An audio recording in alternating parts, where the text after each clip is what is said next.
galderak, zergatik hiltzen dira politraumatizatuak. Zergatik bizi dira? Politrauma nola eginda, ze izan da, trafikozko istripu bat, erorketa, suizidioa. Zein da trauma larriekin larrialdietara ailegatzen den personaren profila?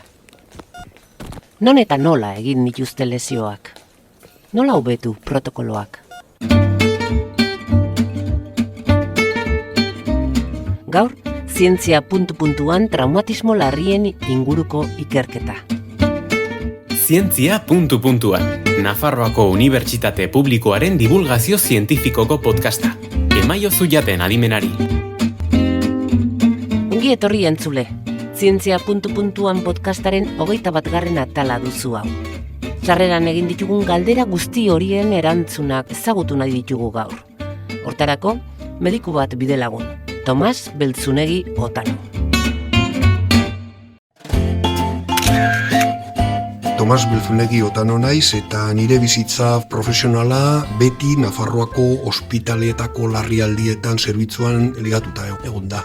Gero, investigazio eta halako gauzak ere egin dut eta politrauma paziente aztergai izan dut hasi ginenetik. Eta, azken urteotan Nafarroako Unibertsitate Publikoko osasun zientzien fakultatean dago medikuntzan graduko dekanordea bezala. Trauma larriekin ospitalera ailegatzen den pazientearen perfila aldatu eginda azken 20 urteotan. Asko aldatu ere. Datuek hala diote. Nafarroak badu trauma larrien erregistroa duela 10 hamarkada baino gehiago. Datu base hori duen komunitate bakarra estatuan. Nik espezialitate bukatu ondoren Lizarrako ospitalera joan nintzen, larrialdeetako zerbitzuan berri egin zuten momentu honetan eta ara sartu nintzen. Erronka izan zen hori politraumatizatu pazienteak ongi tratatzea, oso paziente larria gogorra da medikuentzat, zeren, izan daiteke oso grabe izatea eta gure buruan dago agian bere bizitza biziri jarraitzea edo hurrengoa izan zen jarraitzea, ikerketa egiten, galderak, zergatik hiltzen dira politraumatizatuak.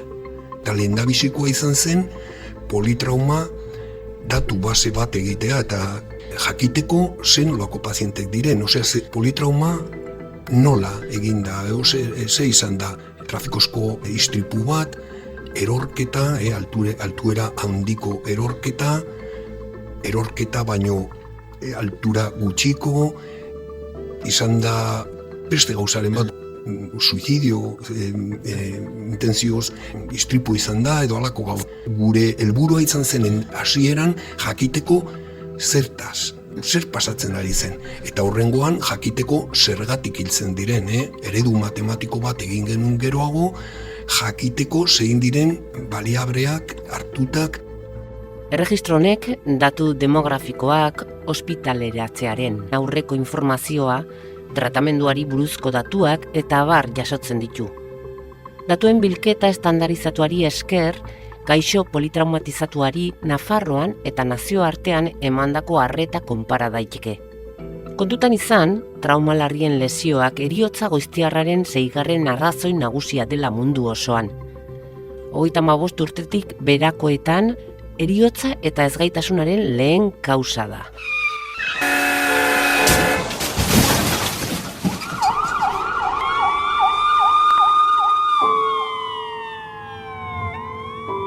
Hori da munduan, baino gu nahi genuen jakitea ze pasten zen Nafarroan. Eta ze pasatzen zen?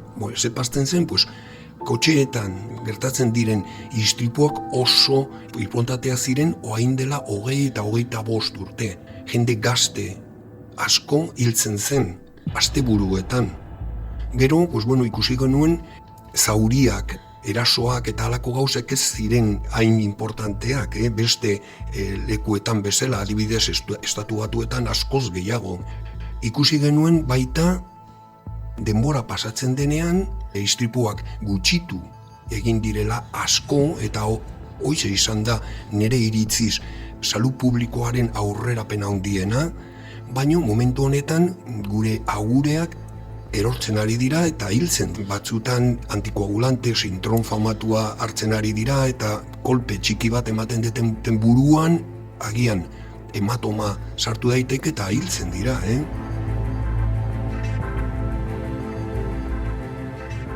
Agureak alde batetik eta gazteak bestetik. Trafiko istripuak ez dira jada gazteak hiltzeko lehen kausa. Gero eta gazte gehiagok egiten du bere buruaz beste. 30 urtean. Etengabean gorantz. Suizidio aldetikan arazo handia daukagu, Bai. Gora egin du. Gorago. Nabaritu duzue. Nabaritu dugu, bai. Zu armekin eta altu handiko saltuak ikusi dugu gora duaz. Oraintxe bertan suizidioa eta lehendabiziko gauza. Gazteen artean batez ere. Lehendabizikoa da bai suizidioa, eta gero errepideak. Gazteen artean. Hemen bai. Gaur egun. Bai, gaur egun, Nafarroan. Zientzia, puntuan, Nupen podcasta. Larrialdietara ailegatzen den 20% hiltzen omen da. Zerk eraginda? Ze faktoreak hartu behar dira kontuan. Berriz ere erantzun erreza ez duen galdera. Medikuek matematikarien laguntza izan dute hortarako. Ez dute agatxo magikorik, baina bai formulak, simulagailuak eta proiekzioak, beharrezko. Jakiteko zergatik hiltzen diren gure politraumatizatuak. Eta horregatik erabili genuen eredu matematiko bat, regresion logistika du izena. Horrek kontrolatzen du erasoen importantzia edo injury severity score puntuazioa kontrolatzen duen eta esaten digu zergatik hiltzen diren. Eta ikusi genuen hiltzen direla urte gehiago daukatenak, fragilidade handia dutelako, hiltzen dira gaixotasun zerbait izaten dutenean, aurretiken zerbait dutenean. Bai, eta baita hiltzen gutxiago guk intubazion orotrakeal egiten badugu. Gure ubi mobiletan, istripu batean, erabakitzen duten intubazion orotrakeal egitea hori da ona, hiltzen direla gutxiago. Beraz, ubi mobiletan egiten den lana oso garrantzitsua dela. Bai, oso garrantzitsua da ailegatzea eta bere gauzak egitea. Hilkortasuna iragartzeko erregresio logistikoa izeneko estadistika erabili dute. Koktel ontzi bat bailitza, kasuaren inguruko aldagai guztiak sartzen dira bertan. Metodo horrek hilkortasunean benetan eragiten dutenak hautatzen ditu. Eta horrela dakite, adibidez, ze teknika erabili behar duten maizago. Beste gauza bat konprobatu egin dugu, Frantziakin konparatuz edo Alemaniakin konparatuz, gutxiago intubatzen dugula.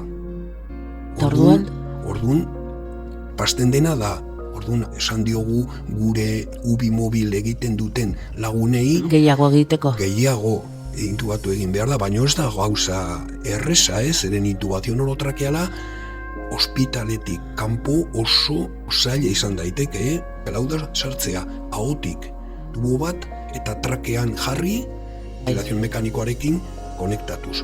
Hori ospitalean oso nahiko erreza izanen da, normala, eta anestesistak egiten dute. Baina kanpoan, orduan, ez da hain erreza esatea, intubatu behar duzue gehiago, Banan, aztertu dira kasuak. Zer hobetu daiteken eta nola hobetu aztertzeko. 4.000 kasu goiti. Datuak baliagarriak izan dira indarrean dauden protokoloak aztertzeko eta beste batzuk proposatzeko.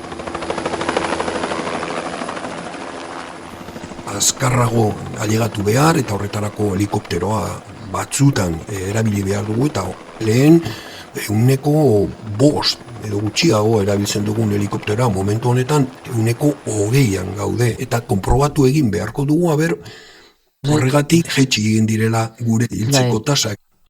Industria 4.0 oso arrunta den simulazio teknika erabiltzen ari dira egun.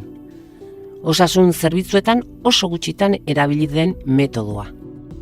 Adibidez, jakiteko zenbat hobe behar dugun zaindu intensiboetan gripe epidemia ailegatzen denean edo COVID izan dugunean, berak esan digu, modelo matematiko bat esan digu zenbat ohe behar izango dugu 15 egun barrun, edo simulazio egitea eta jakitea zer pasatuko den, eta bain zehaztasun handiekin.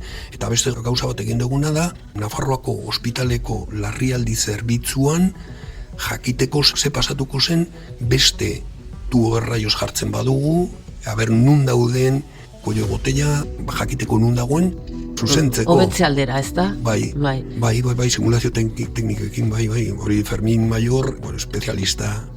Gero eta gehiago sartzen ari dira matematikoak, ez da? Laguntza handia aurkitu duzu matematikoen artean eta estadistikoen artean, ez? Bai, derrigorrez interprofesional izan behar da gure ikerketa, eta psikologoak eta soziologoak eta alako gauzak, jakiteko haber zergatik ari diren pasatzen, kontatzen dizu gauzak. Gazten artean, ez da, adibidez?